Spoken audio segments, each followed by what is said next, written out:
Hello everyone and welcome to a brand new episode of Women of Arabia.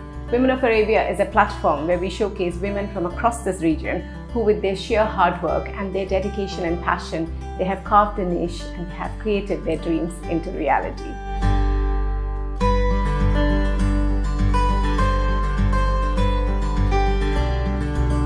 And today, in conversation with us is a very powerful woman. She's an author, she's an international speaker, she is a designer, Fauza Beltz.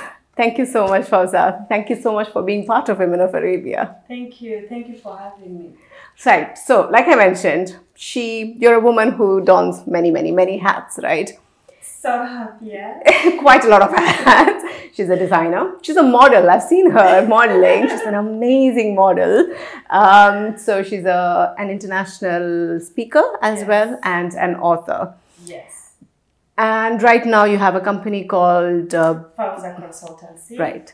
And what exactly is Fauza Consultancy all about? So Fauza Consultancy started actually because of all the different hats that I wear. And I wanted to create a platform where people can actually just come and see the services that I have, but also they can just log in and see what I can do for them. And it mirrors everything. So it's the book.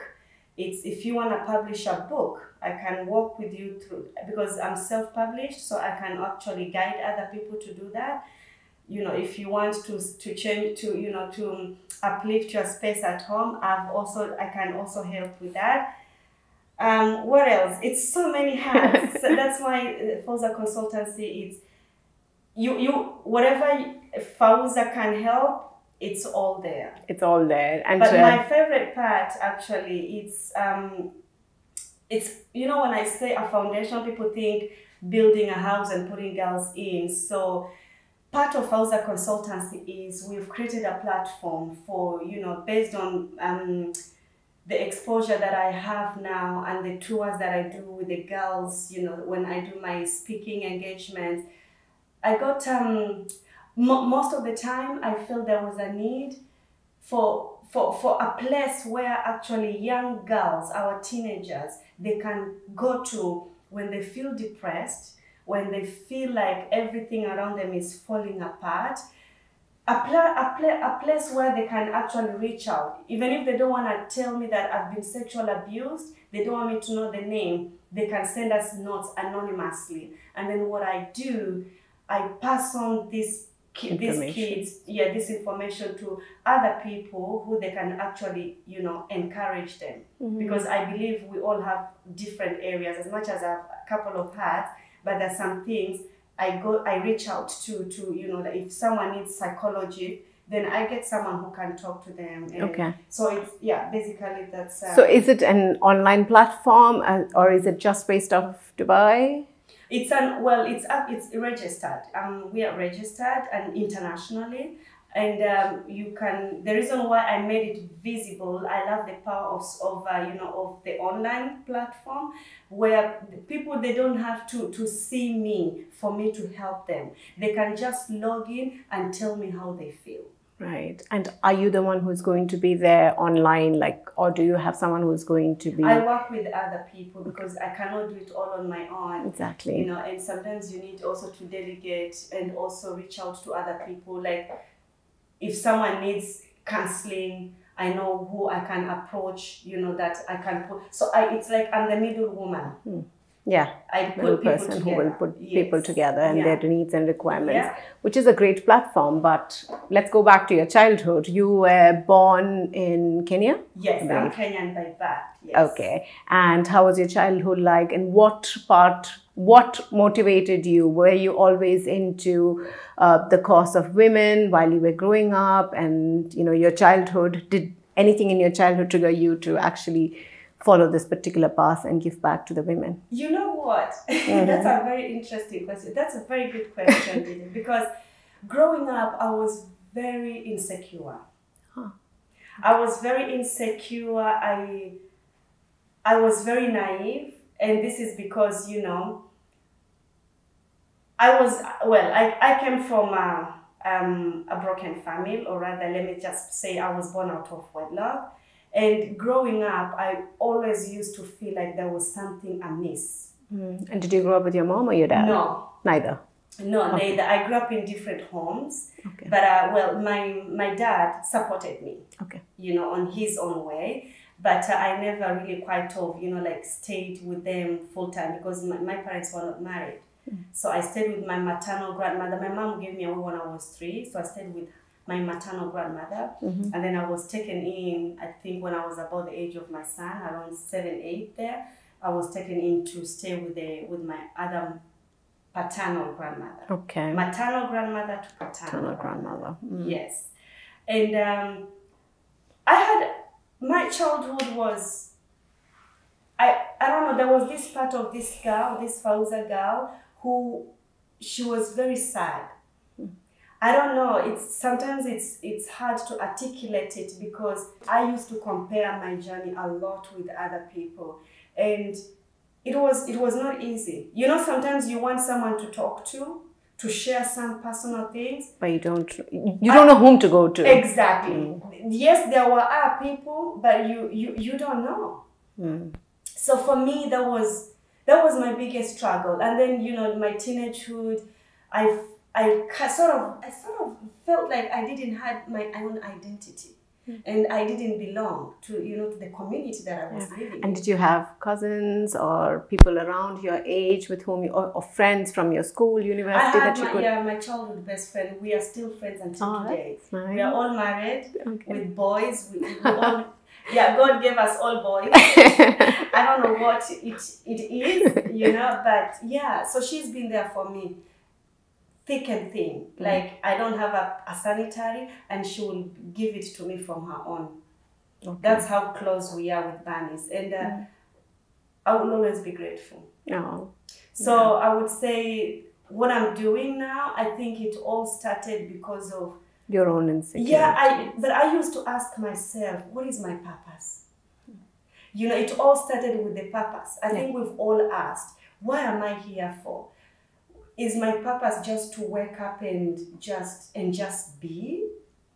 How can I become a being? How you know? So I had all these questions, and that's why I started jotting down, you know, writing down, journaling things. And that was also a way of relieving my you know, my own emotion, because at a certain point I went through depression as well. Was it during your childhood, teenage life, or when? Yes. But you know, you don't even know that you are battling these issues, you know, and because in sometimes, you know, like some of the cultures, you know, we are not allowed to talk about certain things. And so you are just living, but you are living, but you're not alive.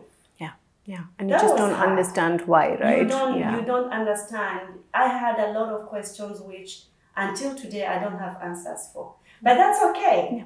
Because, you know, not every question needs to have an answer. Right. You're right. And while you were growing up with your grandparents, was it easy for you to communicate, articulate with them? Were they there for you? No.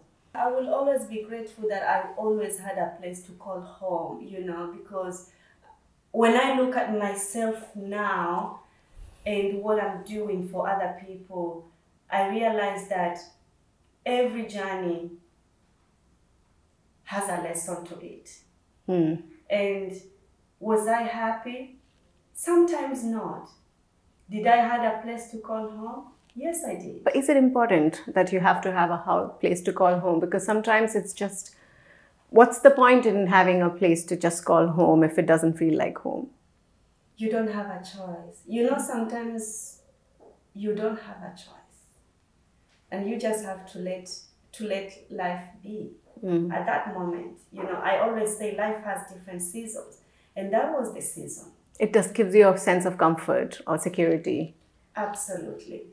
And so there is, you know, it's like what I keep on saying, there is always a lesson from every situation. And for me, how I look at it is, what can I do now with this? How can I use this knowledge to serve the purpose of my soul? You know, and that's why I began to write. You know, I co-authored another book. And because of that, when I started speaking, people could actually see their story in my story. And the urge now of writing Rising from the Dust, started to come up. I had all these notes because it was a way of relieving myself, and but I didn't know how I could, make it all together. But then that's how, I gave birth to this book, it took 3 years to write it. So she's talking about this book, which is her book, Rising from the Dust. Yeah. We will get to this book later, but before that, I want to know obviously it's a woman's journey to self-discovery, and that's amazing. But so after your childhood, your teenager, at that point, you said you used to write a lot and read also probably, was it? I read a lot. The reason why I really always emphasize on reading is because it has changed my perception about people. I don't judge these days because the way sometimes people behave, we only see from the outside, but if only we can really get to know people inside, there is a lot that we can do to help other people. True. Because outside, everything can look good, but the work is inside. And I realized for myself that, my story isn't really that scary, but it's just, that was my path. I think for me, I always believed that it was meant to be. For me to be maybe a better person, to be a different person, I don't know. It's like what I keep on saying, I don't have the answers until today. And so reading helped me to articulate my own emotions, but also I started connecting the dots for myself. And then I realized, okay, I'm not the only one. So now that I know I'm not the only one, because there are other people who are still living, in depression because maybe they have been rejected, they are going through, they have gone through sexual abuse, they have gone through emotional abuse, there is so much that goes, oh my goodness. Yeah. I speak about these things because now I'm in the arena, and the stories that I get, sometimes it really breaks my heart. Yeah, and is it also because I'm a mother of 2 teenage girls, one is almost teenager. Yeah. And this is something which we always worry about, because in any country, the sexual abuse and everything that you said, and being in this arena now, and you hear these stories, is it more of or while growing up, was it something that you were always scared about every day, living day? This is something that you're worried about on a regular basis, being a woman? Well, I don't know, for me, because I always say there is a book in everyone. My journey is different, than than other people who are going through different, sexual abuse, different abuses, because I haven't gone that side, but I had my own emotional turmoil. And so, for me, I look at it as every pain. It's not a nice place to be in that place. Yeah. And so I asked myself, what can I do? How can I help this? How can I help others? And we can always feel pity or sorry for what has happened, but what can we do? Yeah. Because nowadays everyone wants to be famous, everyone wants to be this, but, for me, being famous, it can fade out. Yeah. But I believe if you serve, service, for me, I believe it's everything. It brings significance into life, and service and significance equals to success. Yes. But that's how I look at things, and for me, with what I'm doing at the moment, it gives me a lot of life, because it's not about Fauza, it's about when that girl, she's on a pressure. Like I just came, I talk to this girl, I get messages every day. I'm expected to do A, B, C, D. I feel like there is a lot of pressure, Fauza. What can I do? So I get all these things, and I feel sad. Yeah. Because I think as a mom myself now, I really believe that everyone is created with different, capabilities, different talents, and what you do is different from what I'll do, is different. So we shouldn't compare our children. with other kids, or you know, because everyone, I believe there is, I personally believe that there is enough for everyone. So if we compare every child, you know, with what the other person has, you know, it sort of that other person who feels inadequate. Like for myself, academically, I was struggling, so I always felt inadequate because I used to think I was a dumb. But I don't think I am. You know, I don't think I'm a fool. Yeah. You know, but it's the way we say things to other people. Yeah, and you have to be very, especially with children, because it Words have a lot of power. Yes, it has a lot of power, and it'll affect them, affect their psyche for the rest of their life sometimes. So yeah, and for me, I always say that I'm grateful that I've been on this journey, and now I'm using this journey to serve the purpose of my soul. True. So, serving others. So when did you actually find that purpose? So you wanted to be a writer, and then how did interior designing come? How did you take your major in university? How was all that journey? Yeah, that's so cute. You know what? I'm an hotelier by profession. Oh, come on. Something completely different now. Yes. Okay. All right.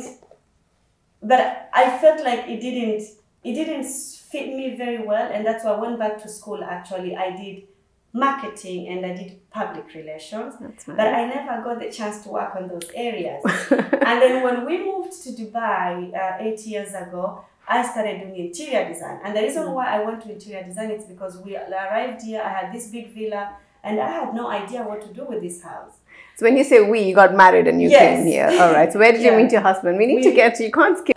You were a hotelier, you said. So where you... That was back, I think it's 15 years ago. Wow. Okay. Yeah. And why did you go into that? Because everyone was going into that? That was a very norm thing? No, because I didn't perform well. We thought, yeah, that's again something that's been fed into us by our society and teacher. Oh my God. So because I had a D, and I'm not embarrassed. I talk about these things so that because I tell these kids now, you know, that every time I do my speaking engagement, every grade can be developed. Yeah. And I say it because I know how it is when people say, you've gotten that, that's the end of your life. Yeah. Yeah. And as a child, it feels like the end of their life. It does feel, because for me, I was like, what is my story? You know, what can I do? You know, and yeah, I was lucky enough. I had I did a hotel management. So then, and I started working so early because I needed to take care of myself.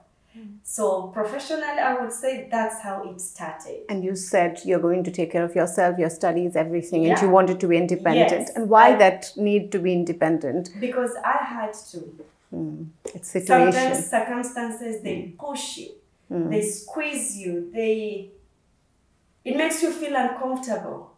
And then the only thing that you can do at that moment is to find your way. And I had to do that for myself. Okay. So, yeah. Okay. I went back to college. I developed myself. I didn't want to let my D to define me. Because this is what I think sometimes the mistake, you know, as the mistake that we do, you know. Don't let anyone's words to define you. Even our own parents. There's anybody. Because if we let those words to define you, that's when it becomes a failure. And I do not believe in failing. I don't. For me, getting a D was, yes, I was so devastated at that moment. But then that was not a failure. It was just like a detour. Yeah, curveball. You know, and what can you do now? This has happened. How can you move from here to there? That's how I look at it. Right. And so I got married. I have one boy, my lovely, lovely, handsome young man, Jasper, who I love with all my being. The only human being, honestly.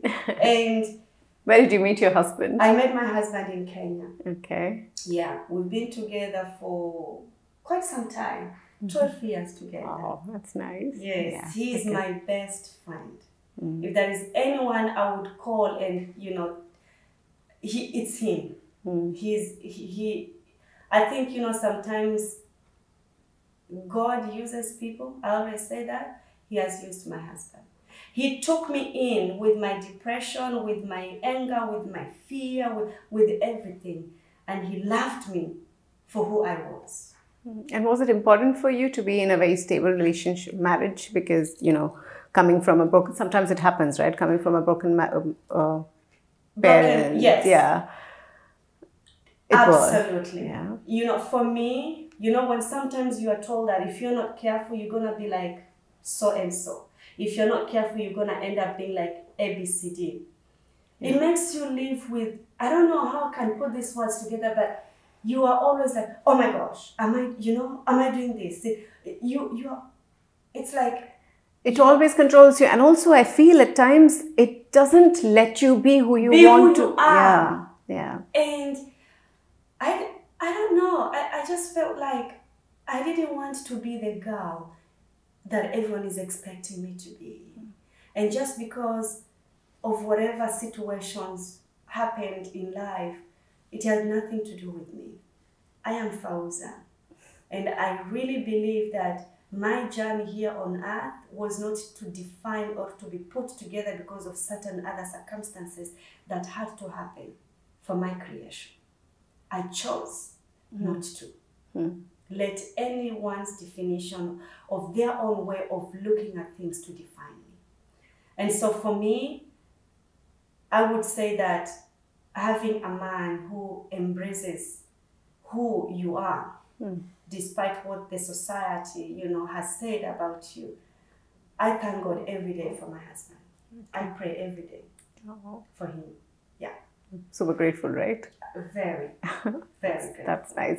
That's a fairy tale story right there, if you actually look at it. So you came to Dubai and then you decided on your interior. Why did you decide to change, and why interior designing? Why didn't you look for something in marketing or PR, which is Dubai? Something that I had done already, isn't it? Well, I think it all started with, we moved here and then I had this beautiful house and I was like, it was empty. How can I not make it a home?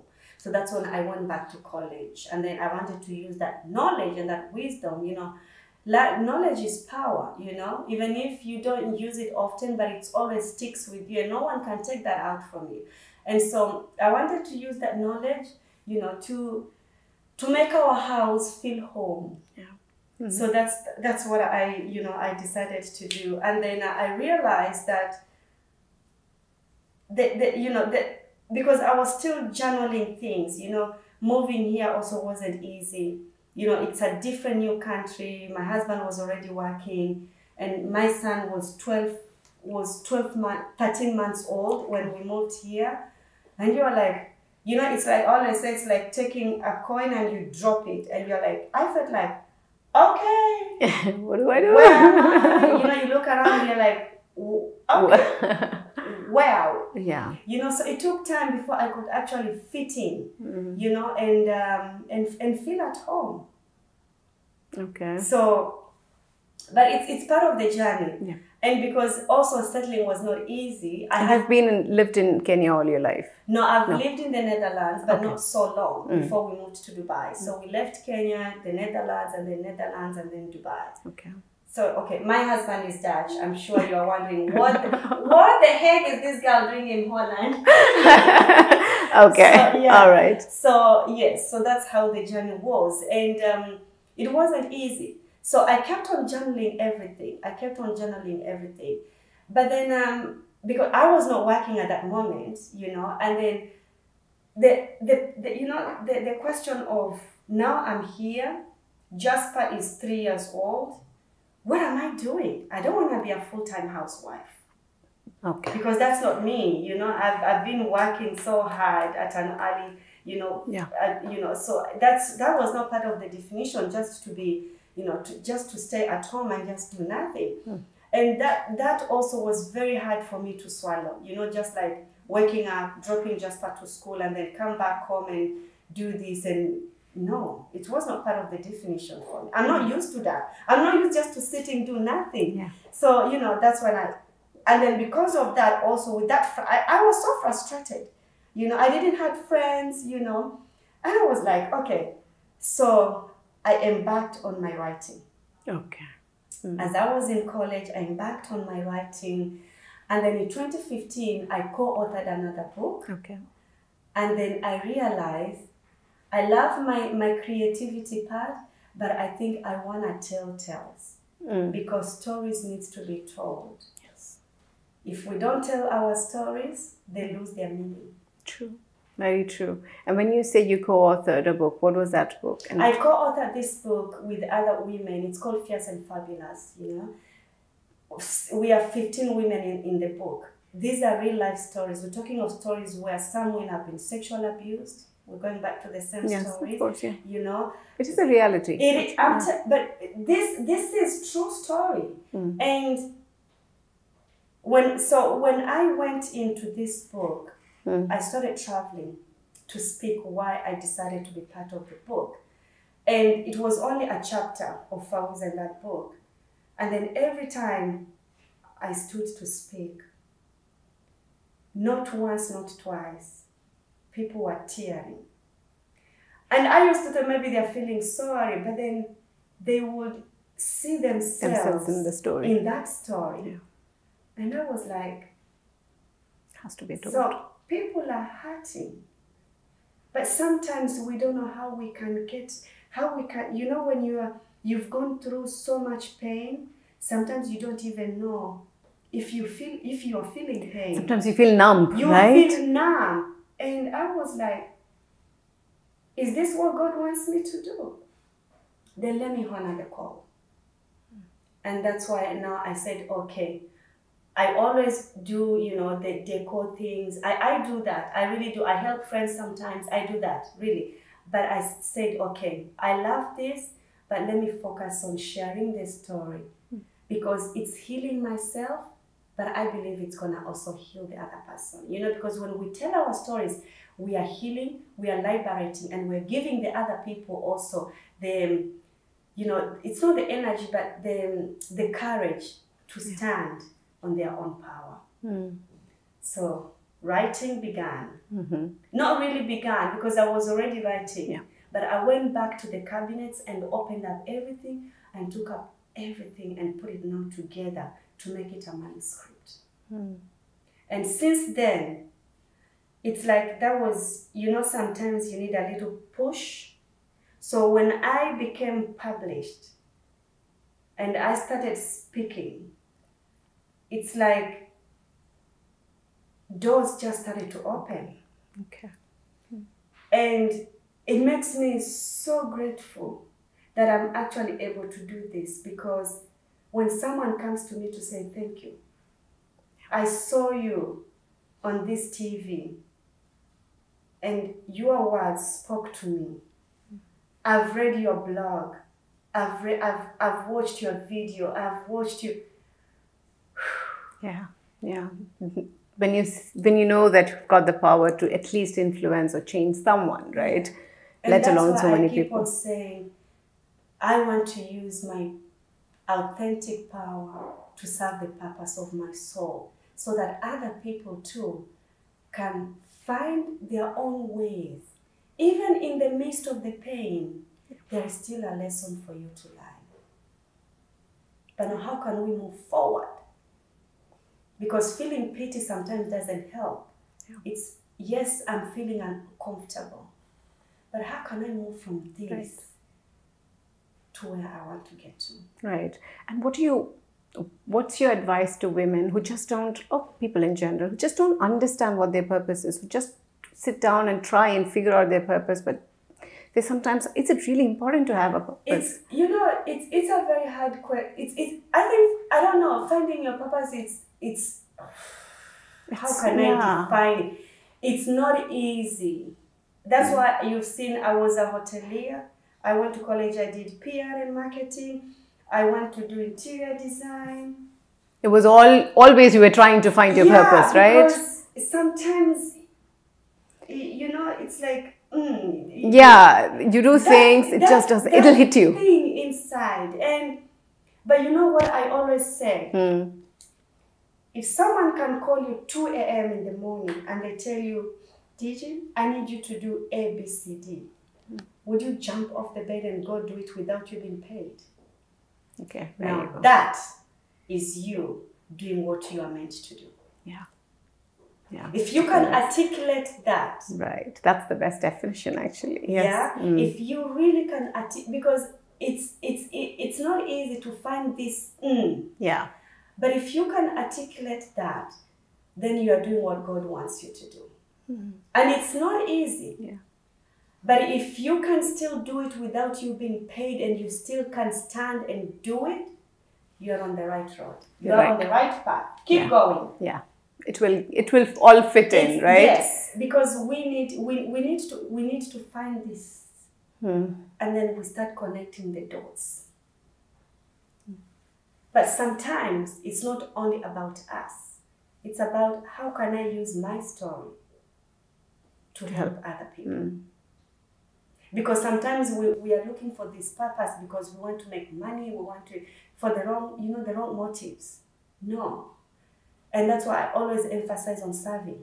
Because if service will always be there. Nowadays, everyone wants to be famous. Yes, it's good to be famous, you know, but it doesn't add, does it add more value? Fame disappears. It fades away. So many people, we don't hear them these days. But if you serve from your heart, it brings significance. And that's where your purpose will eventually evolve. You'll never know when you go for this volunteering work. You never know who you might meet there. Yeah. I think let's serve. There is a lot of work to be done. A lot. And that's why for me, I honor my calling. I honor my calling because I just don't want people to see me and see my glory now. I want people to know my story before they really can articulate this glory. And the reason why I've put together this platform, you know, I call it Fauza Foundation, you know, where you can just come in and, you know, be loved and be accepted, and you need sanitary. Yes, we're going to provide for you. That, you know, for me, even if sometimes I don't have the donation, the money, I use my own money because it's serving the purpose of my soul. Right. That's how I take it so personal and so serious. Let's serve. Yeah. Service brings significance. Right. And so you mentioned Fauza Foundation. So while we were having a chat earlier, you were also talking about the kind of things that you want to do in, especially back home in your country or just the region in general. Just starting with something like you said, which in many countries, women, the sanitary napkins, for instance, we take it as a luxury. It is taken as a luxury, and you know, and the reason why we don't take it as a luxury because it's actually a luxury in many countries, right? Yes. It's a need. Yes, it is. This is what we should put it. It's a need. And you know, sometimes, well, it depends where you come from. You know, some people, they won't understand that getting a sanitary, some people, they will think it's quite normal. But in some places, it's not normal. I remember when I started my menstrual, you know, when I was still living with my grandmother, I didn't have sanitary. I was using a piece of cloth. That was my first menstruation. And I was like, holy crap, what the heck? What is this? I had nothing to, you know, at that moment. You know, and then of course, we went to the cotton, you know, where you have to stick it. Yeah. And you feel like you cannot even move because you're like, maybe it's going to stain. Uncomfortable, yeah. You know, and these are real things. I'm talking of, this is not science. This is not science. It's not, no, these are needs that in some places, in some villages, they are not there. Yeah. Even now, to this day, right? In 2019. Yes. If they can't have Last food. time I went, you know, and I was giving sanitary, they were not even enough. That's how it's needed. Yeah. And I cannot put this into, in words together, because, and that's the need of me, creating the foundation started. It's because of all these things that, sometimes you find yourself in this arena and you realize, oh my God. And you're like, but then for me, I always ask myself, okay, there is a need. What can I do? And so for me, I took it so serious and so personal that I decided, okay, there is a need. Let me see what I can do. So for now, I'm reaching out to people, who they want to support, for the mission. It's not only in Kenya. It's in Africa, it's in East Africa, it's in Asia. Like I was saying to some of my friends the other day, if you need a girl, if you know people in Asia, Indonesia, wherever, they need these things, how can we make sure that these kids, they can get these things? Yeah. And it's not just, like you said, it's not just in the refugee camps or anything, because people would think, oh, it's just people or women and children in the refugee camps who wouldn't have privy to such basic needs. But it's not just that. It's just normal villages, normal places. Normal places. Yeah. There are some places where if they cannot afford a packet of, a packet of rice, so a sanitary, it's a luxury thing to have. So then you end up using what you can find at that moment. Yeah. And so what can we do? Because we need to do something. Yes, right. And so that's how you've started the foundation. That's how I've started the foundation. I feel there was a need, and I decided, okay, everybody wants the world to change, but sometimes we need to be the change, because we cannot just sit back and wait for other people to fix things. It's about what can I do? This is happening. How can I use my purpose to serve, to serve other people? Right. And when you started this, have you had any kind of, how do you go about in doing this? Do you have some associations with whom you're collaborating with, or how does it work? When I started, to be honest, I funded everything on my own. And the reason why I did that is because I needed to do it, and there was a need for it. There is a need for it. And sometimes you can knock on the doors, but sometimes, these things people think if they do this, you might misuse it. And this is what I say, I don't need you to give me your money. I need sanitary. Give me sanitaries. That's all what I need. I'm not going to be stocking them in my house. I need them, So, and that's what I say. And it's not only the sanitary, but also like last year when I was speaking to some of the girls, they actually reached out to me and they said, Fauza, I had a B. I was very proud, but she's an orphan. She says, I don't have school fees to go to college.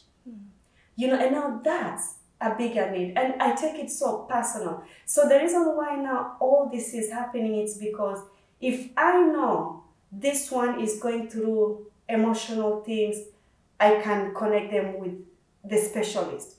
This one needs school fees. Which doors can I knock? You don't need to give me your funds. You and that girl, you pay the fees direct to the school. That will make me feel really blessed. That's the purpose of this foundation. It's basically, I'm the middle woman. Yeah. We need sanitaries. Okay. How are we going to get them?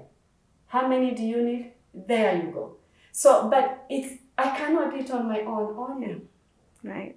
So now I'm reaching out. I'm reaching out to people, I'm knocking doors on organizations as well. And people are responding. And that's why I always say sometimes it's good when you ask. Some people, they're like, no, you can't ask. Yes, you can ask, because my husband always tells me, ask. Yes is an answer. No is also an answer.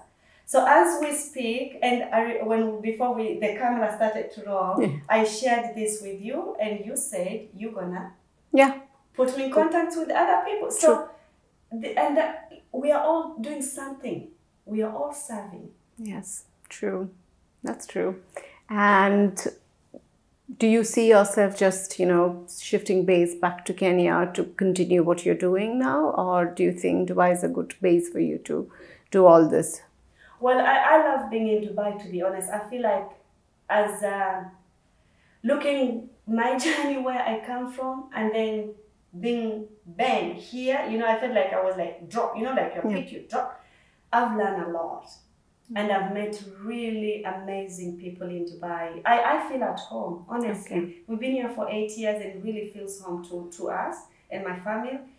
And for now, we're still gonna be here because I don't see the need to move because, you know, if I can reach anywhere. Yeah. So, and Dubai, we are on the middle of everything. Exactly. So it's like you are in the hub. You wanna go to Asia, direct. Yeah. You want to go to Europe, you are there in 8 hours. You want to go to Africa, depends where you're going, 5 hours, 10 hours, you know. So for now, Dubai is the base. Right. And how has, when you were trying to set up your business here or your foundations and everything here, how has Dubai, how receptive was it? And being a woman, did it help the process where you, because I'm sure sometimes in some countries it might not help because being a woman, right? How was it? How was Dubai for you? Well, I would want to say with everything that I'm doing, for me, Dubai has been actually very good. You know, and that's why we met a couple of weeks ago because of the event that I was, right. You know, I was one of the 12 women to be honored. And I always say it's the people also we surround ourselves with. You know, the circle that we surround ourselves with, it's going well for me. Okay. I don't feel like, you know, people would see me differently because of, you know, where I came from. Yeah. No. It has worked well. But I think also it comes to because people know, when people know your intention, then it becomes actually easier. Right. And growing up, and obviously you must have had many instances where being a woman has always been a, you know, deterring point, let's put it that way. And how did you, especially whatever industries that you worked in, how would you, when such situations happen, especially for youngsters nowadays, when they're growing up and be teenagers, early 20s, when they themselves are fighting, you know, a battle within themselves, what kind of advice do you give those young girls or youngsters who feel like they've been put down because of who they are, women or gender, race, culture, whatever? I think there is a lot of work that we need to do as moms, as dads, as parents, as guardians, as teachers, as everything. As long as you, between brackets, you have the power, whatever in that situation, we need to be very intentional. Yeah. And I love social media. Because of social media, people can actually reach to me to say, Fauza, I'm going through difficulties in marriage. I had a lady the other day texted me that my husband is very abusive. You know? Yeah. And it's because she just found me, I had shared something on my YouTube and she had watched it and then she reached out to me. I love the power of the social media. It does miracle. It can connect you with someone who is in America, who is wherever, Japan, UN, wherever you are. That's how powerful it is. However, we need to educate our children that they need to love themselves first and know who they are. But it can only happen when you are in a loving environment. Because it all starts from home, from how we are being raised, isn't it? Yes. And so, yes, the grass will always be green on the other side. But you don't know because sometimes we only see what people want to share with us. Yeah. I could post a picture and say I'm in London, but I'm in Dubai. You know, so we really have to be intentional. And I always tell to the girls, you know, the boys, when I do the speaking engagements, know who you are. And as a believer, I always say, know also what God says you are. Because as mastermind, you are co-creating your life with the ultimate creator. Yeah. And if you have that knowledge in you, no matter what life is gonna throw, I always believe the universe, I can lean back. Yeah. Has your back. Absolutely. Yeah. But we need to educate our teenagers. I feel so sad. That day I was crying. You know, girls committing suicide. Why? What is going on? Yeah. Something is not okay. Where are we failing as parents, as guardians, as teachers? But isn't it a lot of pressure on parents and us and Yes, guardians? because we expect our kids to be a certain thing. Like for myself, I was expected to be this holy girl. Every time you maneuver, your stepsisters are looking up to you. You cannot do that. You cannot do this. It breaks you. You know, and I talk about these things, it's because I have been through that. And I take pain so serious. I don't want to see other person. I wish I had the power, really. I really to wish. eradicate pain. Yes. I hope when they watch this, they will find their own strength and their own power. We all have that authentic power within us. And we just need to realize, first of all, for ourselves. And when you know who you are, even when someone calls you names, it's not going to break you because you know who you are. It's also very difficult for a youngster, for a teenager, That's why especially we parents, we have parents, teachers. I'm talking about this really because going to school is not all about getting A's and B's. There is more to life than these things, honestly. Yeah. And I think we need all to come together. Yes. And tell the stories.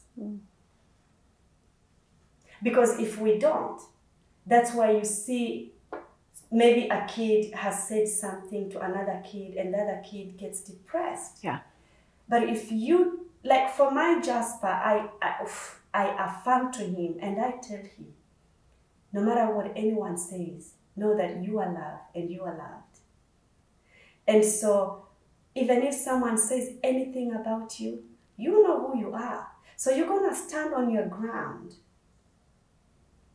and look back and say, that's not who I am. But you can only have that courage when we are taught at home. And that loving atmosphere is created. And that loving atmosphere is created. So there is a lot of work to do. Yeah. It's also a lot cultural because in many cultures, especially women or young girls, are not allowed to talk back. We are not allowed to talk. Yes.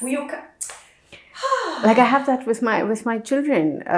While I am a little bit more okay with them or receptive of them talking back and saying what they feel like, but when my parents are around, like, no, she's a girl, she can't speak like that. Yes. Which I feel is not right. It's painful. Right. It is painful because, you know, for me, I always thought that being born a girl child, I was supposed to be at the back of the curtain, behind the doors, and that everything has to be decided for me. Yeah. I think there is always a line. We have to respect our guardians, our parents. Our culture also, to an extent, yes. We need to do all these things. But do we really realize how much impact those things have to the other person? Yeah. So are we being selfish then? We are, as guardians, as parents. We talk about unconditional love, but it's not. Because we are working only on what is working for us. Yes. But how about that person? Because even kids have feelings. Of course. They do have feelings and they know when things are right or not right. Yeah. They know. My Jasper will say, Mom, Yeah. They have feelings. And I think it's as parents, and I talk about this so fond because I'm a mom. And I don't want to do the same things that were done to me to pass on to my child. I don't want that. And that's why I said we need to be intentional. Yeah. On how we are raising our kids, on how we are telling them things, on how it's very important. Yeah. And even on a regular basis, how we are with others, right? And when you affirm to them, when they know that they can be themselves, they will also go out and be better citizens. Yeah. I mean, we all want a safe world, isn't it? Yes. It needs to start from home. Right. And then the school. Yes, school also. Yeah, home and then school. Absolutely. Like I was saying, we always talk about unconditional love. It's not unconditional love most of the times, because we always love with conditions, right? And that has to change. Or you are expected to do something. Yes. And I think parents' expectations, sometimes they really push the kids, to be depressed, we are talking of suicidal things. Yeah. These things are happening. 2019, yes, they're happening. And it's because you are just expected to be something who you are not sometimes. Why can't you just love me for who I am? Yeah. With my D, why can't you just love me? Yes, I know. Because we are not allowed to talk. Some cultures really, they're so depressive. Yeah. So depressive that I'm not blaming anything, but I just wish we can understand each other. Because all these things, they're human-made. Yes. They are human-made. And if my Jasper comes to me and says to me, Mom, A, B, C, D has happened, why can't I just go down on his level and listen to him? True. Instead of saying, you go away, you don't talk to you. Yeah. What are you doing to this kid? Exactly. Yeah. Where do you expect this child to go to? Yeah. And sometimes, what happens is also we seem to have a lot more patience with others than we have with our children. Absolutely. Which is sad. It's really sad, because I think we should start with our own children first. And sometimes I don't regret how I grew up. I really, really don't regret, because it has taught me to be a different person. Even going through the depression moments, when I was an adult, I was living but not alive. I don't regret these things. And I will always be grateful that I had my own turning point in life. Yeah. But I don't want this to happen to the next generation. And that's why we need to find ways to serve other people and just to listen. Sometimes people don't need anything. They only want you to give them an ear, just to listen, just for you to be there. Yeah. That's all what sometimes people need. Yes, so right. And even sometimes that's so hard for us to give. It is, because everyone is busy. Yeah. And we blame it on so many things, and right? We blame it on so many things. And sometimes, the other time I was talking with these girls and they said, oh, you cannot say that you are having a bad day, or, like the other time I was reading in the, I don't know, was it social media, or just something, sometimes you just get things that posted, yeah. And you're like, this woman was going through depression, but she couldn't tell, because apparently if you say you are depressed, people think you want attention. Oh my God. What sort of attention? You are mentally sick. Yeah.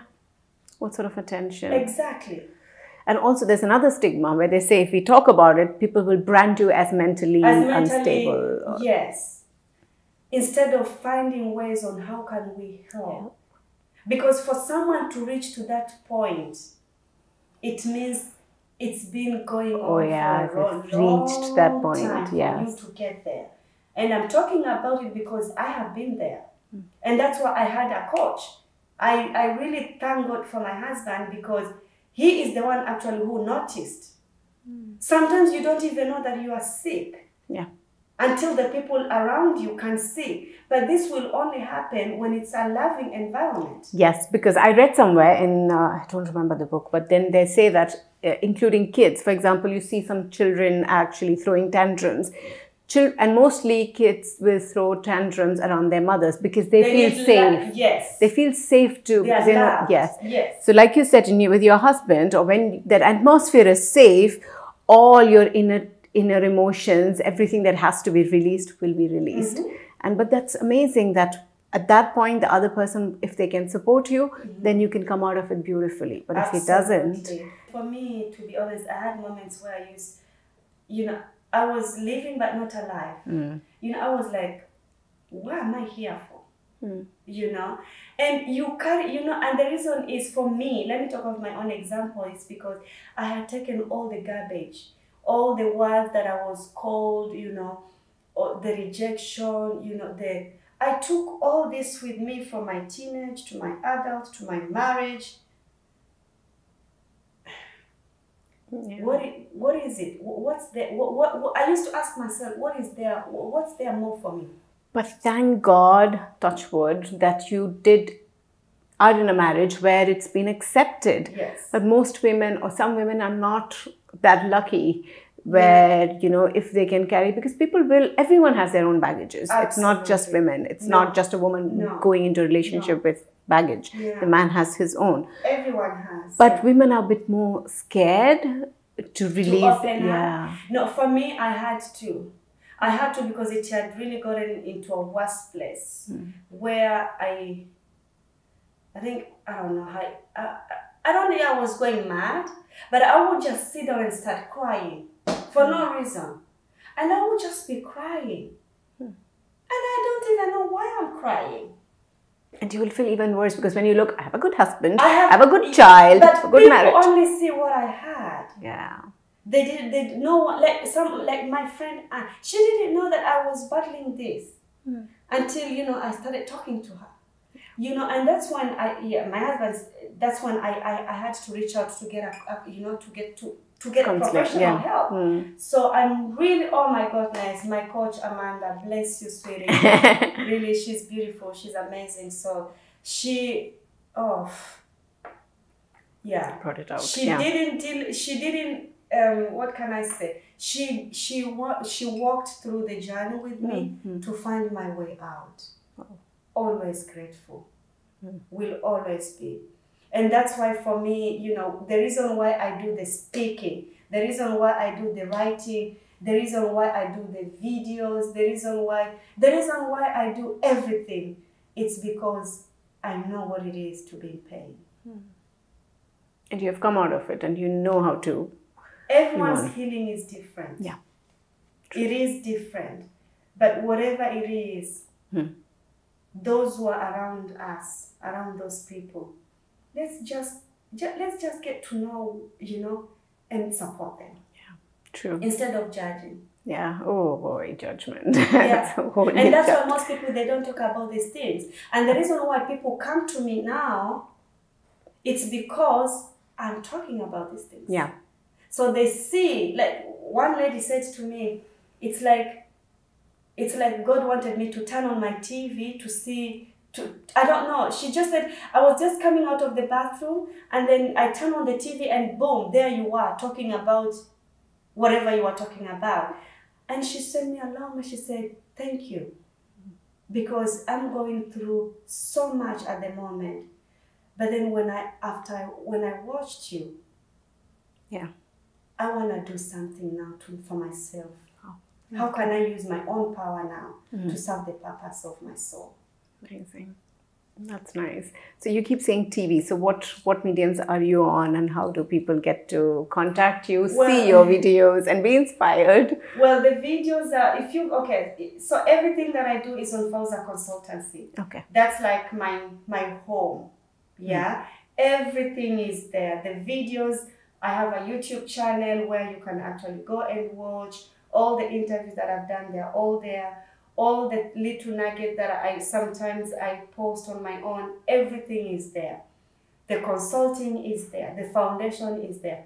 FauzaBeltz.com, everything is there. Okay, perfect. And what about your book? Where can they purchase it from? This is your story, right? This is completely my your story. Yes. And amazing. It is because of this, that's why I came out of my own self-pity, worries and all that. And And where can they find this book? Where can they buy it from? You can get it on Amazon.com. Okay. It's in Souk.com. It's in Kinokuniya in the Dubai Mall. For those who are in Dubai, it's in Kinokuniya Dubai Mall. You can get it on Barnes & Noble. You can get it on Booktopia. So it's online. Yes, it's actually online. Yeah, Okay, online, that's the book. everywhere. Yes. Yeah. So, yeah. Right. And I really hope, my prayer every day is I really hope that people, that when people they see this conversation, it will give them the courage. Yeah. Yes. You know, because that's why you are doing this too. Yes. You know, and we have no idea how much these things have impact on other people. Oh yeah. Yeah. Sometimes it might be at the verge of a very bad decision-making process. And then someone just, then. Yeah, and that's it. And it's also, like we were saying some time back, universe has your back. So it's just universe's way of saying, no, this is what you should watch right now. Absolutely. It'll change your life. Yeah, because that's what I always say for myself, no matter what, because it's not easy. It's not easy. But what I know for sure is I always have the universe, God, to lean on. Yeah. That's for sure. I'm a big believer about that. Of course. Oh my, that was such a wonderful episode. Thank you so much. So if they have to, they can also follow you on Instagram, I believe, on Fauza Beltz. So follow her. She's doing a lot of amazing initiatives, and not just in Kenya, but all across Africa, all across the world, Asia, you said. Absolutely, yeah, because, and that's what I said, you know, when I said the foundation, because I had to put it that way, because, you know, if people want to support, you know, these things, people take them so serious and so sensitive.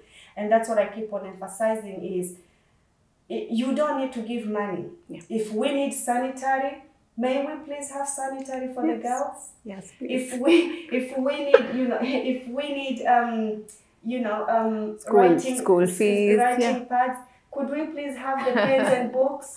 You don't need to give us money. Just give us what we need. You want to sponsor someone? Yes, here's the girl. You can actually go direct to the schools. And it's not only for Africa. I've put it together in a way that we can help as many people as we can, if we can. Yes, if we can. That's the bottom line. And everyone can. Every single person can, if they just put it, like you said, it doesn't have to be something huge. It can be something very simple. Absolutely. In their own little way. You know, the little acts, you know, they really go a long way. Yes, they do. They really, really go a long way. And sometimes we underestimate. Oh my goodness, a packet of always. To some people, it's nothing. But to a lot of people, it's everything. Yeah, you're right. Wow. Yeah. So that's how, as tiny as, is it 10 dirhams, 5 dirhams, 5 whatever dirhams it some costs, places, yeah. That's how big it is to other people. Yeah, you're right. Thank you so much. So everyone who's watching, be part of the initiative. And like she said, every small thing counts. So no matter whether it's small, big, be part of the initiative. And thank you so much, Fauza. Thank you. Before you go, I want you to, of course, sign my copy for me. But thank you very much for being part of Women of Arabia. I'm wishing you all the very best in every initiative of yours. And it's a great initiative, and hope to see you up there more. Yes, and thank you too for you actually for doing what you're doing, because people will only watch the aftermath, but the work that goes on production, it's a lot. Oh yeah. And you're giving it all. Thank you. So continue doing it, because the impact that it's gonna have, you have no idea what you're doing. Thank you very much. Big it is. Thank you very much. It's been a pleasure having you on the show.